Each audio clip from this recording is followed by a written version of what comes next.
नमस्कार दोस्तों।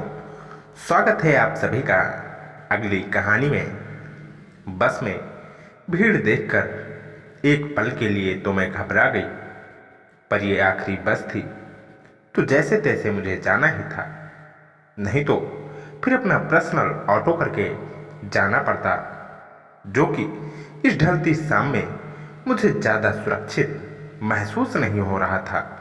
जैसे तैसे बस में चढ़ने के बाद कंडक्टर की हमेशा वाली आवाज़ आने लगी, पीछे सड़को, पीछे दरवाजे पर भीड़ क्यों लगाई है।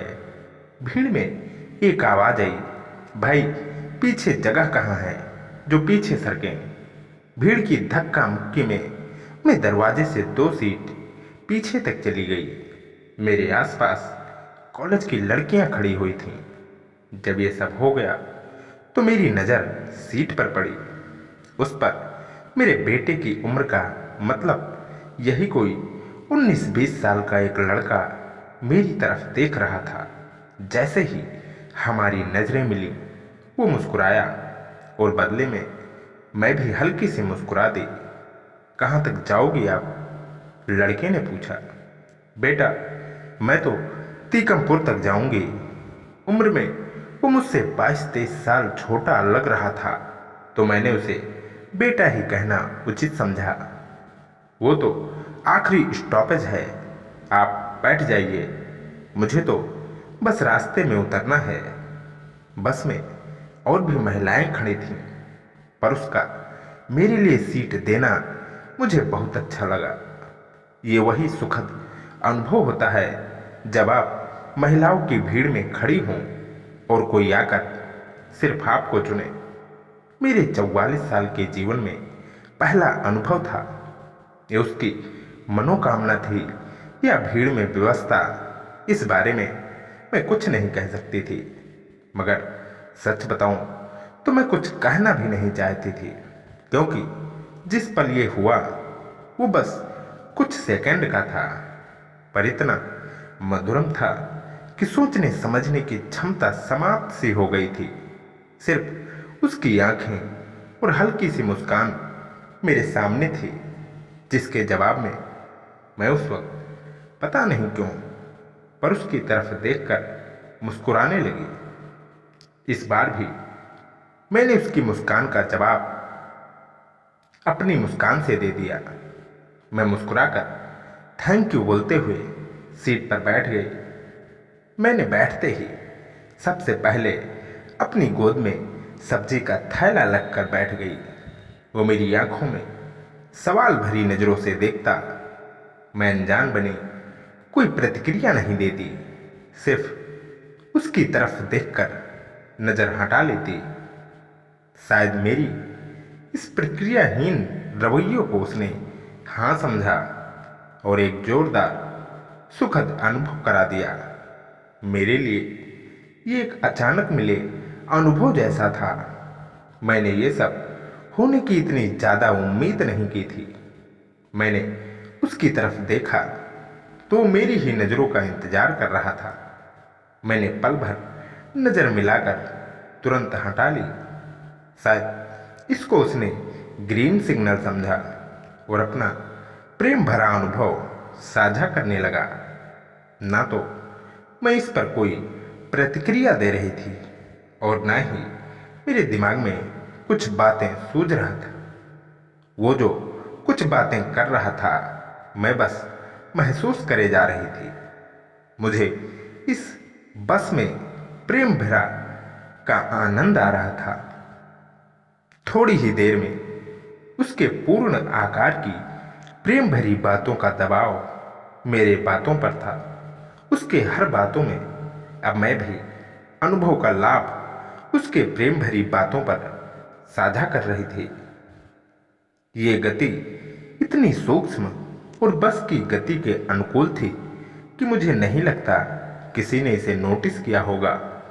इसी बीच मैंने सब्जी का थैला रखकर ये आश्वस्त किया कि बगल में बैठा अधेड़ आदमी सो रहा है। कनकपुरा आ गया। कनकपुरा कनकपुरा वाले उतर जाओ। कंडक्टर की तेज आवाज़ से बगल में बैठे अधेड़ मेरे हम उम्र आदमी की नींद टूट गई। झट से खड़ा होकर वो बाहर निकलने लगा। अंकल, अभी टाइम है, कनकपुरा आने में, आराम से आ जाइए, लड़के ने कहा। वो निकल ही रहा था कि बस ने अचानक से जोर से ब्रेक मारा। अधेड़ मेरे सामने वाली सीट के पास खड़े लड़के पर जा पड़ा और उस लड़के ने अनजान बनने का नाटक करते हुए आनंद करने लगा। ये सब कुछ ही क्षणों का खेल था। जितनी सी देर बस के ब्रेक से झटका लगा, पर ये क्षण मानो मेरे लिए मिनट के बराबर थे। सब खुद को संभाल रहे थे। उस अधेड़ के निकलते ही मैं खिड़की की तरफ वाली सीट पर खिसक गई और पास खड़ी लड़की सीट पर बैठने को लपकी। मैंने झट से सीट पर हाथ रखकर लड़के को इशारा करके बोला, बैठ जाओ। मेरी आवाज़ से ऐसा लग रहा था मानो वो मेरा कोई चीर परिचित हो और मैं उसके लिए सीट रोक रही हूँ। लड़की निःशब्द सी खड़ी हो गई और लड़का लपक कर सीट पर बैठ गया। हष्टपुष्ट सा शरीर लिए वो आकर बैठ गया। उसके बगल में खड़ी लड़की जो सीट हार चुकी थी, मोबाइल में ईयरफोन लगाकर लड़के की तरफ पीठ टिकाकर खड़ी हो गई। शाम ढल रही थी और हल्का अंधेरा भी होने लगा था, पर ड्राइवर ने लाइट अभी भी नहीं जलाई थी। वो तो शायद जल्द घर पहुंचना चाहता था और गाड़ी खींचे जा रहा था। मेरी इन सब लीपा पोतियों से उसका आत्मविश्वास और उसकी उत्साह सातवें आसमान पर थी। इन सब बातों को भीड़ की नज़र से देखें तो ये स्थिति बहुत आम और सफलतापूर्ण थी, पर हम दोनों ही इनका अनुभव कर पा रहे थे कि कितनी उत्साहित करने वाली थी। अपने बाएं हाथ में फोन लेकर उसने शायद मैसेज में कुछ लिखा और मोबाइल को तिरछा करके मेरी तरफ घुमाया। मैंने थैले में रखे अपने पर्स से चश्मा निकाला। चश्मा लगाकर जब मैंने देखा तो उसने मैसेज बॉक्स में लिखा हुआ था नाम। मैंने पर्स से अपना फोन निकाला और इसी क्रिया में मैंने अपना थैला उसके बैग से मिला दिया। मोबाइल हाथ में लिए दोनों की बातें हो रही थीं। उनका खेल चल रहा था।